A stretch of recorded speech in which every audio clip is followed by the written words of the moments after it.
Hey, this is Mortillaro here at KubeCon EU 2025 for Osmium Data Group. I'm joined by Venkat from Portworx. Venkat, it's a pleasure to talk with you again. Could you just briefly introduce yourself and for our new viewers, maybe explain briefly what Portworx is all about? Absolutely, Max. It's great to be here with you. It's an absolutely fantastic day at KubeCon London 2025. I don't think our audience can see outside. It's a bright, sunny day in London. That's a great gift to be here today. So what do I do for Portworx? Portworx is a business unit inside Pure Storage. I'm the general manager for the business unit.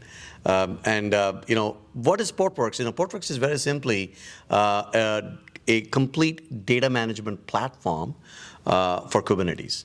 So it's not just a storage provider. Well, we're not just doing storage. We actually are doing data management, like storage, data protection, and data services on top of any storage provider, including, of course, Pure's flash arrays and flash blades. But we can also run on top of third-party vendors as well, and inside VMs, in the cloud. So essentially, it's a multi-cloud data management platform that delivers data management as a service to every Kubernetes workload in a Kubernetes cluster or across hundreds of Kubernetes clusters.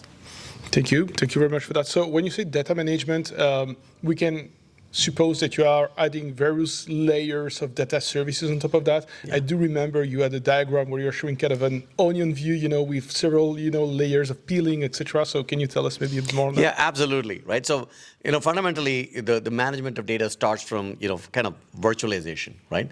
How do you virtualize the underlying devices into pools of storage?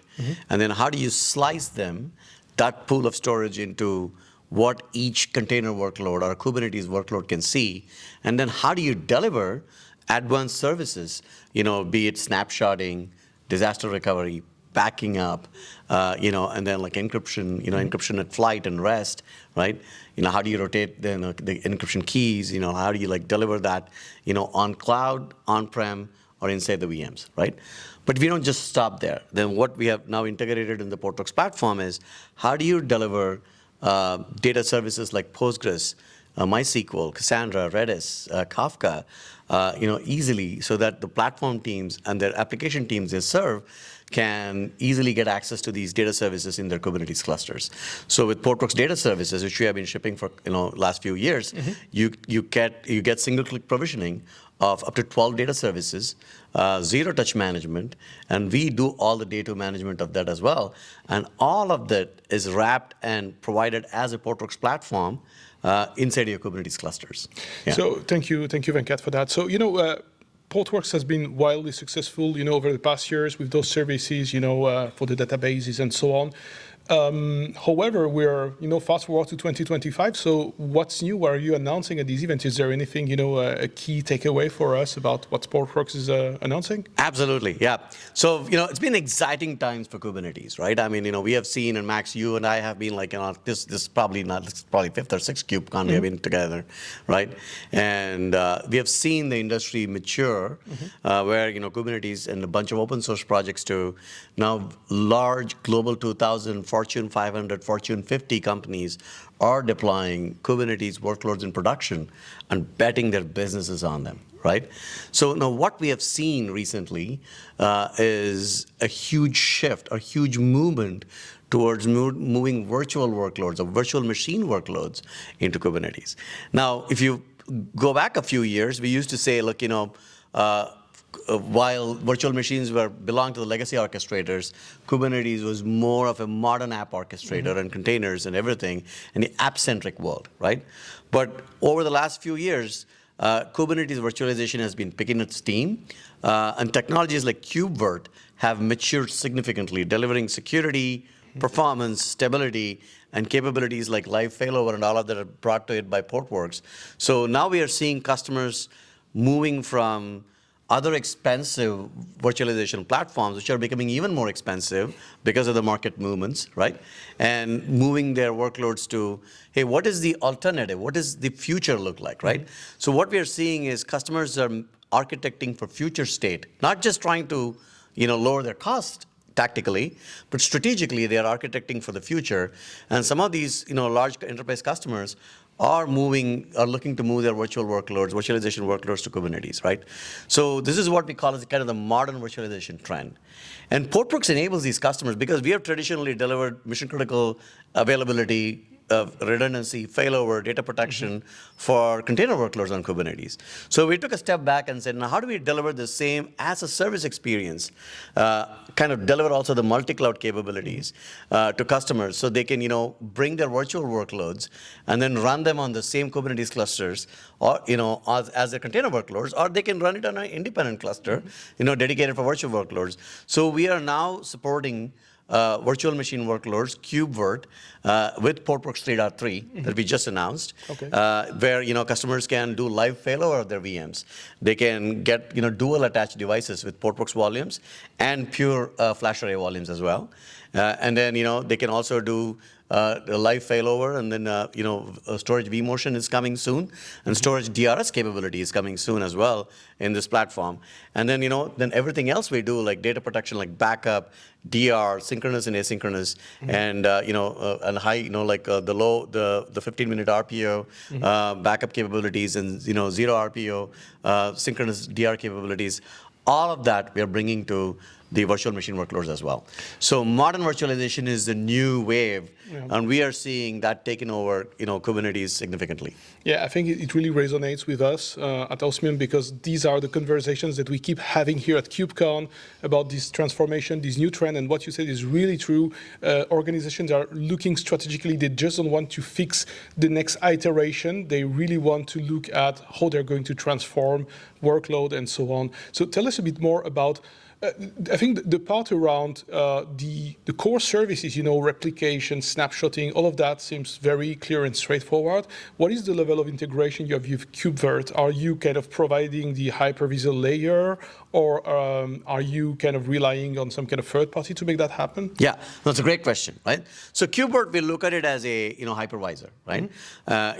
We're qualifying heavily with the hypervisor to ensure for example, it's not just the emulation or the virtualizing the VM that's important.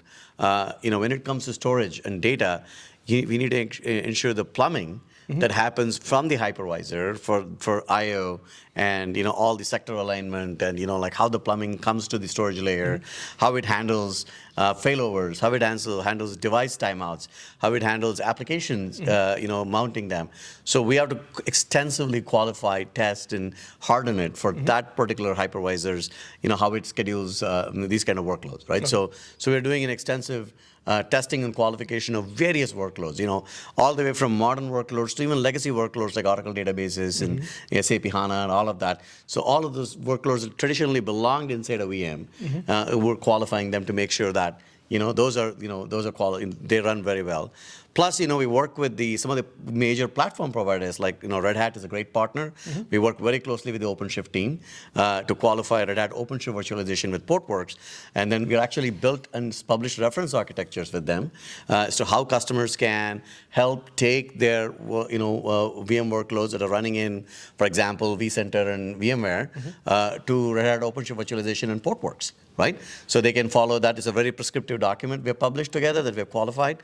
We're also doing the same with SUSE. And there are other great partners like Spectra Cloud, Cubematic, that we're working closely with, that that we are seeing that they're doing some great work with other customers also. So we are building a partner ecosystem around it and delivering prescriptive reference architectures that customers can take it to production with. Yeah. Yeah, makes sense. It's really amazing.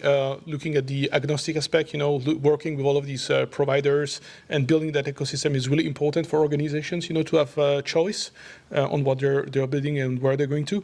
I suppose that portworx.com is where people can find those architecture references, right? Absolutely. Portworx.com and docs.portworx.com. Excellent, excellent.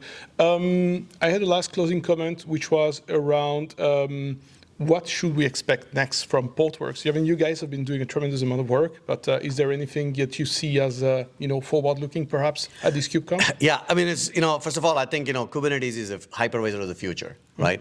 It's going to unify a lot of workloads, and Portworx has always been a leader in the Kubernetes space, and we are IDC recognizes as the #1 in container data management, and we have been called the gold standard by other analysts like GigaOM, right? So we're going to continue to, invest. I mean, Pure is our parent company as well, right? I mean, Pure and Portworx, we're very committed to the future being Kubernetes, right? And how all of the workloads are going to move under Kubernetes. And then the world is going to go to regardless if you're in the cloud or in a data center, it's going to move to a cloud operating model, right? So at Pure, our vision is we see Pure as an enterprise data cloud provider, not just as a storage provider, right? So Portworx is an integral part of Pure's enterprise data cloud vision, and we are going to be bringing offerings into this space that essentially owns all of the data management and anything that's in cloud native in the enterprise data. That Portworx and the Pure stack will own all of that, right? So that so expect us to see us expand into hey, how do you do vector databases? How do you do language models? How do you orchestrate them, right? How do you ensure you understand the chain of custody of data, right? How do you, how does a language model make a decision, right? How do you track this? So there's a lot of that actually sits inside a Kubernetes cluster. It's a cloud native data, right? Now, how do you secure access to specific data? How do you ensure governance? How do you know which data is being utilized by which application and workload? So there's a lot of that we're looking at. So in our enterprise data cloud vision, these are significant pieces of technology that needs to be in place. And Portworx naturally becomes the spot where all of this gets organized because of our pedigree in the cloud native space. Yeah. So that's kind of where our future is going to look like. Absolutely. It's really amazing. And also, I wanted to have a last comment on the topic you said before, right? Qualification of those enterprise mission-critical technologies. You were talking about SAP and Oracle database and so on. And I think I can't help but think about what we were doing back in the day of HCI and back in the day of virtualization before, where people were saying, this is never going to happen, it's not going to work, it's not supported, it's risky, whatever. And yet we see that every time over and over again, we are able to make this work on new technologies. So I really agree with you on the fact that containers are the future. Thank you very much, Venkat. It's been a pleasure. Thank you, man. And enjoy the show. You too. Thank you. Thanks for having me. It's great to be here. Thank you.